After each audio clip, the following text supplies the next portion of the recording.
ਦੋਸਤੋ ਟਰੈਕਟਰ ਲੈ ਕੇ ਆਏ ਜੀ ਫਾਰ ਸੇਲ ਫੀਅਟ 640 79 ਮਾਡਲ ਆ।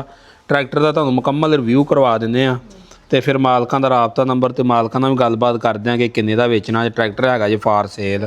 ਇਹਦਾ ਜਿਹੜਾ ਅਗਲਾ ਹਿੱਸਾ ਸਪੈਸ਼ਲ 850 ਵਾਲਾ ਪਾਇਆ ਗਿਆ ਜੇ। ਆ ਦੇ ਸਕਦੇ ਤੁਸੀਂ ਮੁੱਕੀਆਂ ਹੱਬਾਂ ਬੋਤਲਾਂ ਇਹਦੀਆਂ 850 ਵਾਲੀਆਂ ਜੇ। ਬਾਕੀ ਮਾਲਕਾਂ ਦਾ ਕਹਿਣਾ ਕਿ ਟੋਟਲ ਜੈਨੂਅਨ ਆ। ਬਾਕੀ ਇੰਜਨ ਵਗੈਰਾ ਦਾ ਤਾਂ ਕੰਮ ਸ਼ਮ ਹੁੰਦਾ ਹੀ ਹੋਵੇਗਾ। ਬਾਕੀ ਅੰਦਰੂਨੀ ਮਾਮਲਾ ਤੁਹਾਡੇ ਸਾਹਮਣੇ ਆ। ਰੰਗ ਸ਼ੰਗ ਜੇ ਉਹ ਹਰ ਚੀਜ਼ ਦੀ ਜੈਨੂਅਨ ਆ।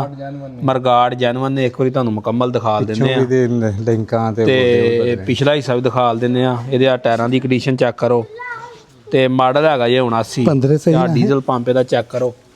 ਇਹ ਪਤਾ ਨਹੀਂ ਹੁਣ ਕਿਹੜੀ ਨਸਲ ਦਾ CAV ਦਾ ਜੇ ਉੱਤੇ ਲੱਗੀ ਜੇ ਮੋਹਰ। ਪਾਵਰ ਸਟੀਅਰਿੰਗ ਆ ਤੇ ਬਾਕੀ ਇਹਦੇ ਆ ਬੈਕ ਸਾਈਡ ਦੇ ਰਿਮ ਚੈੱਕ ਕਰੋ। ਹੁਣ ਕਿਹਾ ਗਿਆ ਸੀ ਨਵਾਂ ਕਾਰਨਾਮਾ ਕੀਤਾ ਅਸੀਂ ਉਹ ਕਰ ਛੜਿਆ। ਦੇਖੋ ਜੀ ਸਹੀ ਤਬਦੀਲ ਕਰ ਛੜੇ ਨੇ ਪਿੱਛੋਂ ਤੁਸੀਂ ਤੇ ਪਿੱਛੇ ਥੱਲੇ ਐਕਸਲ ਵੀ ਲੱਗਾ ਜੇ। ਉੱਪਰ ਤੱਕ ਜੈਨੂਅਨ ਨੇ ਐਕਸਲ ਤੱਕ ਜੈਨੂਅਨ ਨੇ ਇਹਦੇ। ਸਹੀ ਉਹ ਦੇਖੋ ਅਸੀਂ ਰਾਡ ਵੀ ਪਾਇਆ ਹੈਗਾ ਟਰੈਕਟਰ। ਅੱਛਾ ਭਾਈ ਇਹ ਨੰਬਰ ਲੱਗਾ ਜੇ ਇਹਨੂੰ? ਹਾਂਜੀ ਭਾਈ। ਕਿੱਥੋਂ ਦਾ ਲੱਗਾ ਇਹ ਨੰਬਰ ਇਹਨੂੰ? ਪਾਕਪਤਨ ਦਾ ਨੰਬਰ ਹੈ। ਸਹੀ ਤੇ ਇਹ ਮਾਡਲ ਕਿਹੜਾ ਜੇ? 79 ਮਾਡਲ ਹੈ। ਤੇ ਇਹ ਕਿੰਨੇ ਦਾ ਹੁਣ ਸੇਲ ਕਰਨਾ ਜੇ?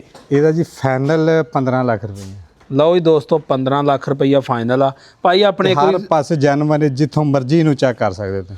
ਠੀਕ ਆਪਣੇ ਜ਼ਬਾਨੀ ਇੱਕ ਵਾਰੀ ਦੱਸ ਦਿਓ ਵੀ ਇਹ ਜੈਨੂਅਨ ਕਿੰਨਾ ਕਾ ਤੇ ਬਾਅਦ ਚ ਕਿੰਨਾ ਕਾ? ਇਹ ਭਾਈ ਜੈਨੂਅਨ ਨੇ ਸਾਰਾ ਇਹਦੀ ਕਰੰਕ ਕਹਾਂ ਪਵਾਈ ਹੈ ਉਹ ਸਟੈਂਡਰਡ ਤੇ ਵੀ ਹੁਣ ਵਲੈਤੀ ਆ ਕਰੰਕ? ਵਲੈਤੀ ਕਰੰਕ ਪਾਈ ਸਟੈਂਡਰਡ ਦੀ ਆ। ਹਾਂਜੀ ਸਹੀ ਤੇ ਬਾਕੀ ਇੰਜਨ ਫੁੱਲ ਟਾਇਟ ਆ? ਫੁੱਲ ਟਾਇਟ ਹੈ ਫੁੱਲ।